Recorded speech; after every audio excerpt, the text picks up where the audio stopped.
E com esse hino estilizado, com a versão rock and roll do hino da Portuguesa, vamos conversar com Cauã de Almeida, técnico da Lusa, que o pessoal já falou, né, Cauã? Portuguesa em 2025 terá um futebol heavy metal. Seja bem-vindo aos donos da bola da Rádio Bandeirantes, obrigado por nos atender e já explique, por favor, as suas ideias de jogo que vai fazer com que a Portuguesa chame a atenção dentro das quatro linhas nesse estadual. Boa noite.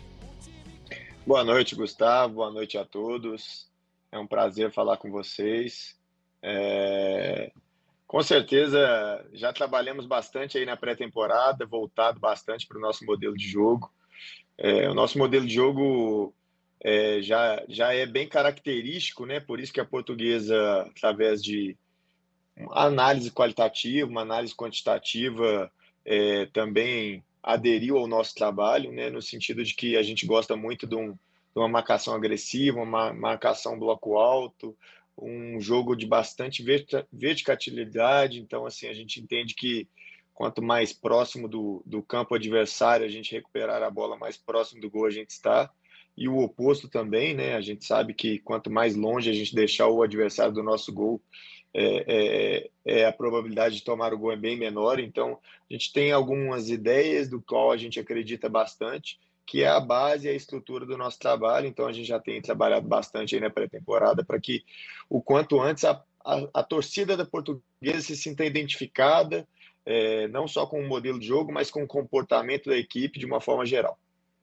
E, Cauã, ao longo de 2024, nós conversamos bastante, né, com o Castanheiro, presidente da parte agora associativa da Portuguesa.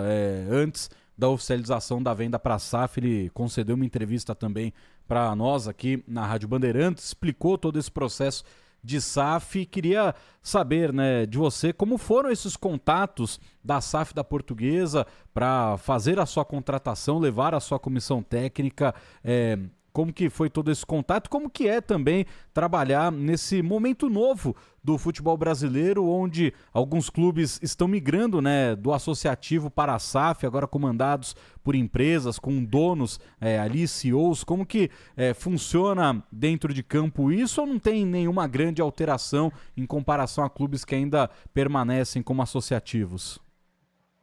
Excelente pergunta, Gustavo. Eu acho que desde o processo de contratação já se percebe as diferenças, né? Todo o processo de contratação da SAF da Portuguesa foi voltado para uma entrevista. Eu, particularmente, nunca participei de uma entrevista empresarial, né? Mas já teve algumas nuances ali bem particulares, né, no processo. Uma entrevista voltado não só para aquilo que identificaram por análise de jogos do meu trabalho anterior, mas houve uma entrevista voltada só para uma questão de gestão de grupo, por exemplo, uma demonstração prática do que seria minha metodologia de trabalho de dia a dia. Eles encontraram alguns dados através de uma pesquisa quantitativa, qualificando o trabalho anterior, e aí, em cima disso, realizaram algumas perguntas de como a gente chegava nesse estágio do trabalho. Então, achei muito interessante o processo de contratação da SAF. Foi cerca de 2 meses aí de entrevistas, da qual eu entendo que, tanto para eles quanto para mim, foi bastante interessante participar desse processo. E o dia a dia de trabalho, a rotina, né, o processo, também é um pouquinho diferente. Existem algumas burocracias, existem algumas demandas, alguns processos que, obviamente, o futebol precisa dessa organização, precisa desse processo, e eles fazem isso com grande competência. E é um período ainda, né, Cauã, de retomada da Portuguesa, com esse objetivo da SAF já traçado para a curto e médio prazo ter acessos consecutivos dentro do futebol brasileiro, né, da Série D, até conseguir retornar à elite do futebol nacional. Já existe todo esse plano de ação, mas sabendo que, nesse momento, a Portuguesa ainda não está numa Série B de Campeonato Brasileiro, e olhando para os clubes que disputam o Campeonato Paulista, foi mais difícil montar com esse curto espaço de tempo, o elenco da Portuguesa, ou o trabalho teve uma agilidade que te impressionou para a montagem do elenco, você já conseguindo implementar todas as suas ideias para o time na estreia contra o Palmeiras já na semana que vem? Gustavo, olha só, teve um pouquinho de tudo, eu te responderia assim. Teve jogadores que a gente estava interessado e pelo calendário da Portuguesa, pelo momento da Portuguesa, a gente não conseguiu ter sucesso. Eu acredito que em outros momentos, com a tradição, com a grandeza da Portuguesa, certamente a gente teria esse sucesso, mas pelo calendário de ser um calendário difícil ainda, né, de uma Série D, realmente a gente teve alguns jogadores do qual a gente entendia que nos ajudaria muito nessa questão do modelo de jogo, muito na questão da qualidade do nosso jogo, e infelizmente não aconteceram. Mas também teve jogadores que compraram essa ideia momentânea da Portuguesa, da SAF, de reestruturação, de um projeto como um todo, não só do Campeonato Paulista, mas também de abraçar todo o projeto de recolocar a Portuguesa onde ela merece o seu devido lugar, que é a Série A, e a gente sabe disso.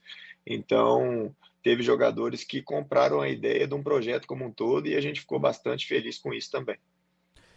Paulo do Vale, Cauã de Almeida, técnico da Portuguesa, na nossa escuta. Fique à vontade para fazer o seu questionamento. Pô, muito legal poder conversar com o Cauã. E meu primeiro questionamento é mais uma questão de sensação mesmo, porque o Cauã é um dos treinadores mais jovens do país. E pô, eu Sim. tenho 34 anos e eu fico me imaginando, né? Acho que todo mundo fica se imaginando, né? Ali, comandando um time e tal, e fica pensando, pô, imagina eu ali, será que os caras iam me levar a sério? Como seria essa relação com os jogadores? Então minha primeira pergunta é mais nesse sentido, Cauã, porque idade de jogador, ainda mais esse futebol cada vez mais longevo e físico, que os caras normalmente se cuidam e conseguem esticar a carreira. A gente vê um Nenê aí com 43 anos, um Fábio, goleiro, entre outros. Capaz que no seu elenco também você tenha jogadores aí, se não mais velhos, mas beirando aí a sua idade. Como é que você imaginou se algum dia com 35 anos, até menos, né? Porque você, como auxiliar, mas como treinador também do América Mineiro, se você imaginava isso, porque a gente tem muito, ou pelo menos tinha, né? Acho que mudou um pouco essa imagem do treinador mais velho e tal. Como é que é essa sensação? Paulo, excelente pergunta também. Eu acho que, assim, a competência, ela não tem idade, né? Eu sempre falo que eu me preparei muito para esse momento. Obviamente que eu acredito que algumas etapas elas foram avançadas de uma forma mais rápida do que um planejamento normal de carreira, muito devido à minha competência mesmo, é o que eu acredito, não é dizer porque sou eu, é que aconteceu mesmo. E assim, eu fui trabalhando bastante, sempre voltado para ser treinador principal de grandes equipes.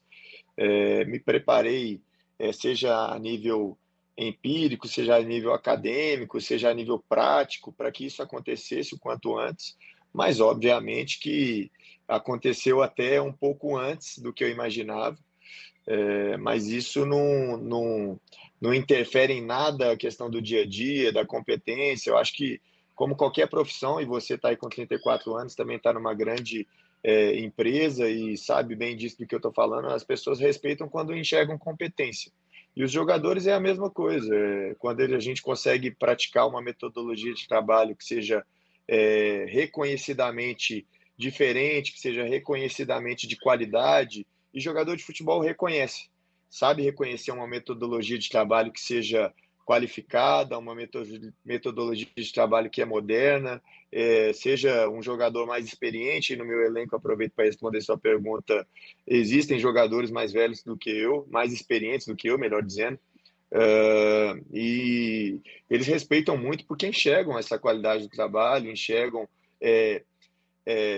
uma ideia da qual essa ideia, quando é voltado para a prática, acontece. Então, o jogador de futebol, quando entende que aquilo que a gente propõe para eles como ideia acontece no campo e isso acontece como uma vantagem para eles, eles compram a ideia com mais facilidade e automaticamente a gestão fica mais facilitada nesse sentido. Com relação, Cauã, com relação a referências, queria que você citasse um treinador do passado e um treinador atual que você tem como base, como inspiração, ali como alguém que você de alguma forma se espelha. Tem esses nomes, ô Cauã? Sim, boa. Eu tenho 2 treinadores, eu vou dizer, não do passado, tá? Porque tem um que trabalha ainda, e o outro é do passado sim, o Tele Santana, tá? Eh, eu quando fui estudar em Portugal, eu fui fazer mestrado em Portugal, que eu tive que ir para uma área mais acadêmica, por não ter sido jogador profissional, só de base. Então, eu tive que voltar para uma área acadêmica toda para chegar aonde eu queria chegar, que é ser treinador. E aí, quando eu vou para Portugal, coincidentemente, eu moro junto numa república, né? A gente estava fazendo mestrado junto e os cursos da UEFA, com o neto do Tele Santana, chama Diogo. E aí eu conversei muito com o Diogo sobre como era a metodologia do avô dele, como que o avô dele trabalhava a nível de gestão, né? E ao mesmo tempo eu tive uma outra coincidência sobre a Tele Santana, que trabalhar com o Mano Menezes, do qual o auxiliar dele, que é o Sidney Lobo, foi jogador do Tele Santana. Então, tudo aquilo que o Diogo me falava, o Sidney comprovou. Então, o Tele é uma grande inspiração para mim a nível de exigência de trabalho, a nível de competência de trabalho. E o próprio Mano Menezes, como um gestor de grupo, como um cara que teve um sucesso parecido no sentido, não estou comparando ainda o sucesso, porque o sucesso do Mano a nível de primeiro trabalho, segundo trabalho, terceiro trabalho, já aconteceu de uma forma bem rápida também. Então é um cara que eu me inspiro bastante aí também. Professor Pedro Ramiro, aqui falando contigo mais uma vez, obrigado por atender aqui a Rádio Bandeirantes. Tive alguns contatos contigo quando o Mano Menezes era técnico do Corinthians nessa última passagem. Verdade, Pedro, bem lembrado. E Se eu eu... não te respondi, desculpe, já estou adiantando. Não. Você sempre respondeu, você, o Lobinho também, sempre com respostas importantes. E ainda em cima até dessas tuas referências, você citou o Mano Menezes como um gestor, o Tele até pelas exigências. O Cauã de Almeida, ele tem como referência um estilo, que estilo de treinador? Um treinador mais de grupo, um treinador mais tático? Você quer ser uma mescla disso? Quem é o Cauã de Almeida enquanto treinador? Sim. Eu me compreendo enquanto treinador como um treinador muito tático e estratégico. Essa é a minha visão. Se vocês pegarem para ver o meu trabalho anterior no América, vocês vão ter claramente uma intenção e uma ideia de jogo muito nítida. O América sempre quis propor o jogo, sempre quis dominar o jogo, seja com bola ou sem bola. Eu, particularmente, entendo que, a nível de organização defensiva, são poucas equipes, ou é raramente uma equipe que pratica um jogo como a gente praticou no trabalho anterior, e é o que a gente deseja repetir nesse trabalho, claro, respeitando as características dos jogadores que a gente tem no elenco hoje. E a nível de organização ofensiva também, ser um jogo bastante predominante de domínio, de ter uma posse de bola não só por tempo, mas com um ritmo de jogo muito alto e sempre que possível ser vertical o suficiente para aumentar a nossa probabilidade de gols. Essa é a nossa ideia de trabalho. É claro que eu ter trabalhado com o Mano Menezes, ter trabalhado com o Kudê, ter trabalhado com o Lisca, com o Alexander Medina, Felipe Conceição, Wagner Mancini, são todos treinadores da qual eu, claro que a gente busca uma ideia, né, padrão, uma ideia que seja aquela ideia que a gente entenda que vai ser a ideia de trabalho, mas que a gente saiba que também esses treinadores todos têm qualidade o suficiente para que a gente possa também, né, o próprio Guardiola fala, que é um cara que eu me inspiro também, o Klopp, enfim, que o bom treinador é um ladrão de ideias, né? Então, obviamente que eu também roubei algumas ideias desses treinadores, seja na questão de metodologia de trabalho, seja na questão de gestão de grupo, mas no fim, eu particularmente entendo que eu terei mais identidade de trabalho, mais próximo do sucesso, se eu tiver a minha identidade, é o que eu busco fazer. Isso é interessante essa proposta enquanto trabalho, enquanto referências também, porque a gente vê essas referências e também o estilo que você quer ter te moldando. Ainda até em cima dessa passagem do Mano Menezes no próprio Corinthians, só rapidamente lembrando que a partir de 9 horas da noite vamos transmitir a Voz do Brasil aqui na Rádio Bandeirantes. Estamos falando com o Cauã de Almeida, técnico da Portuguesa. Cauã, ainda em cima desse trabalho que você teve com o Mano Menezes no Corinthians, por que na tua avaliação talvez não tenha dado certo? Talvez o trabalho tenha sido mais curto até do que o próprio Mano esperava quando ele assumiu o Corinthians. Olha, na verdade eu penso o oposto, com todo respeito à sua análise, porque assim, ó, quando a gente chega no Corinthians, e eu vou falar com propriedade do momento que eu participei, né? Nós chegamos no Corinthians, o Mano chega no Corinthians, depois me convida, eu estava no Internacional como auxiliar da casa, chega o Mano e o Sidney Lobo, com uma proposta e um objetivo muito claro na época, que era de permanência do Corinthians, que passava algumas dificuldades na Série A do Campeonato Brasileiro. Tinha semifinal também da Copa Sul-Americana contra o Fortaleza, um jogo só, que era lá na casa do Fortaleza, que já sabíamos que seria um jogo que tudo poderia acontecer pela grandeza do Corinthians, e obviamente que a gente foi lá para buscar a classificação para a final da Sul-Americana, e era um grande objetivo, que infelizmente não foi alcançado. Passado esse primeiro jogo, que foi com uma semana de trabalho da comissão, todo o foco e o objetivo foi voltado para a permanência do Corinthians na Série A, e foi bastante exitosa. Óbvio que não foi da maneira que a gente imaginava, né, sem ter alguns obstáculos, como teve, a gente sabe que teve, mas o objetivo foi muito bem alcançado. Em seguida eu saio, né, vou ser treinador do América Mineiro, então já no Campeonato Paulista eu não consigo te dizer com propriedade, mas eu acredito que todo o que foi proposto para o trabalho do Mano Menezes naquele momento, como liderança, como treinador do Corinthians, foi alcançado, que foi a permanência para a Série A e, ao mesmo tempo, uma reformulação ou um início de uma reformulação de um novo trabalho.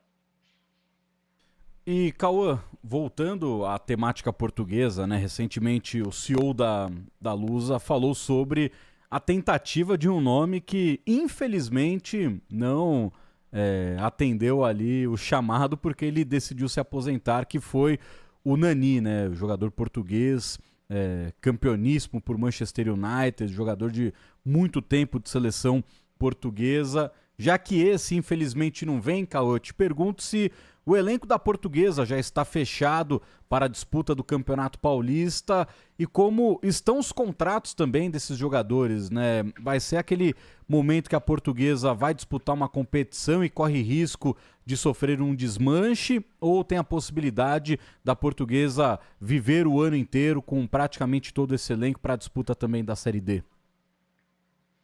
Gustavo, excelente pergunta, até para a gente alinhar expectativas com a torcida, com todos aqueles que acompanham a Portuguesa.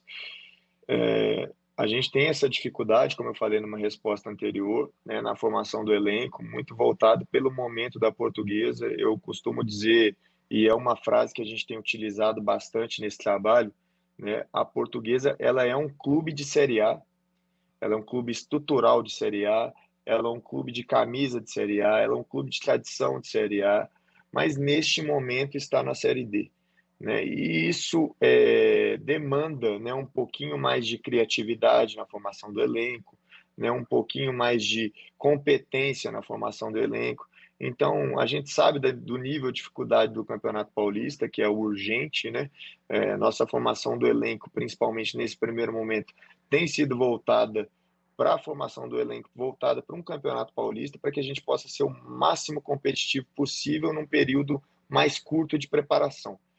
Isso é importante a gente salientar, porque nesse primeiro momento a Portuguesa demanda um desafio pelo fato de ter se transformado em SAF recentemente, então a gente precisou correr atrás do tempo para formar esse elenco competitivo. Estamos formando o elenco ainda, aproveitando para responder sua pergunta. Está em formação ainda, obviamente que já construímos mais de 80%, 90% do elenco certamente para o Campeonato Paulista. tivemos contratações que vão ser voltadas somente para o Campeonato Paulista e tivemos contratações já voltadas para o ano todo, para o projeto todo de recolocação da Portuguesa à Série A, né, futuro. Então, a gente tem que ser muito inteligente nesse momento para aproveitar oportunidades de formar um elenco competitivo para o Campeonato Paulista, mas ao mesmo tempo, se for possível, obviamente, como houve jogadores que estavam em Série B e aproveitaram esse momento de Portuguesa para virem e comprar o projeto como um todo, ou seja, vão aproveitar, vão disputar o Campeonato Paulista e também vão estar o tempo inteiro com nós, ou seja, a temporada inteira com nós, para disputar também a Copa do Brasil e a Série B. Então, a gente tem formado um elenco voltado para ser competitivo no Paulista, mas aproveitando algumas oportunidades para que tenham também um projeto a longo prazo. O Cauã, e na abertura do programa aqui a gente relembrou a fala do CEO da Lusa, do Alex, na sua chegada, falando do estilo heavy metal e tal, que ele gostaria de implementar, e ele faz até a comparação do Klopp, que seria o estilo heavy metal, com o Guardiola, que seria música clássica. Mas você, particularmente falando, até pelo seu gosto musical, o seu time toca qual música, podemos dizer assim? Eu vou te falar a música que eu gosto, tá? Eu tô vendo sua blusa do Kiss aí, eu também gosto. Ah, boa. Mas olha só, mas não, eu acredito que eu tenho a minha identidade, né? É como o Alex, nosso CEO, ele falou, ele tem o gosto particular dele, obviamente, ele buscou ser o mais representativo possível, porque ele acredita que isso vai ocasionar maior sucesso, né, no projeto. Eu sempre tenho que falar do trabalho anterior, porque o trabalho é o único que eu tive ainda como treinador, tirando enquanto eu fui treinador de base. Mas sim, eu gosto de um jogo que, como eu falei, seja predominante a nível ofensivo e defensivo. Logicamente que eu não vou, num primeiro momento, ser muito romantismo aqui, né? Eu, obviamente, queria dominar todos os jogos, né, desde o primeiro ao último jogo do Campeonato Paulista, independente do adversário, se seja em casa ou seja fora.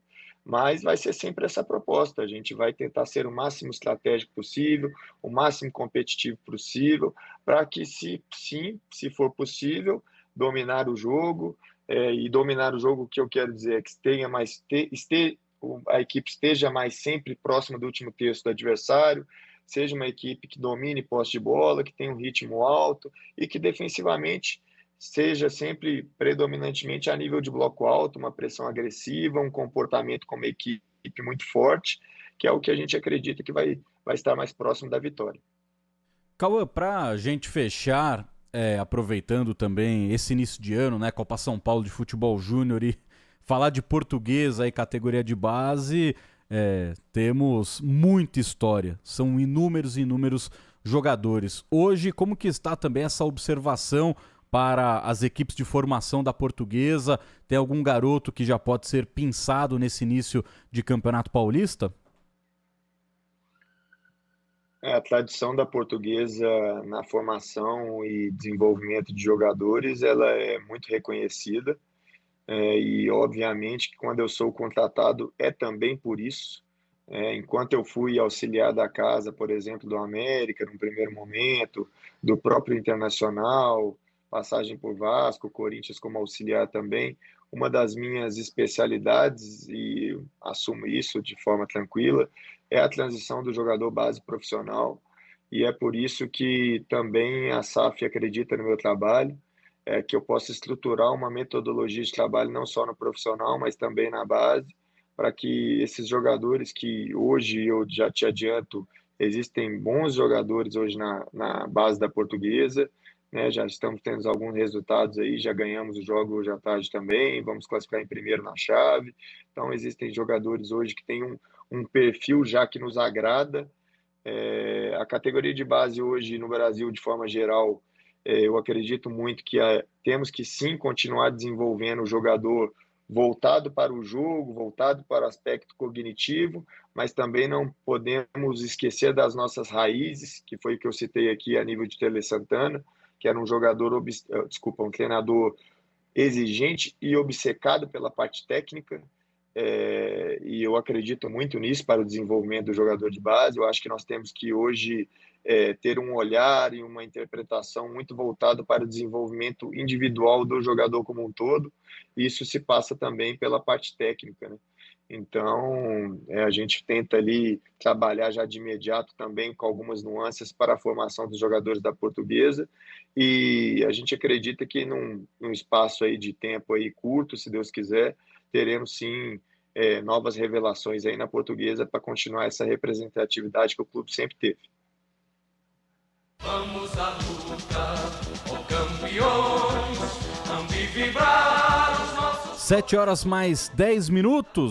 Cauã de Almeida, técnico da Portuguesa, conversou com a gente. Cauã, muito obrigado por essa entrevista e um grande ano de 2025 para você. Muito obrigado, eu que agradeço. Parabéns pelo trabalho de vocês, eu acompanho. E parabéns pela entrevista, eu gostei bastante de participar, perguntas bastante competentes, perguntas bastante interessantes, e espero estar numa outra oportunidade aí, aproveitando também para participar. Tá bem? Obrigado. Boa noite. Valeu, Cauã. Boa noite para você também. E nós vamos para mais uma pausa aqui nos Donos da Bola da Rádio Bandeirantes.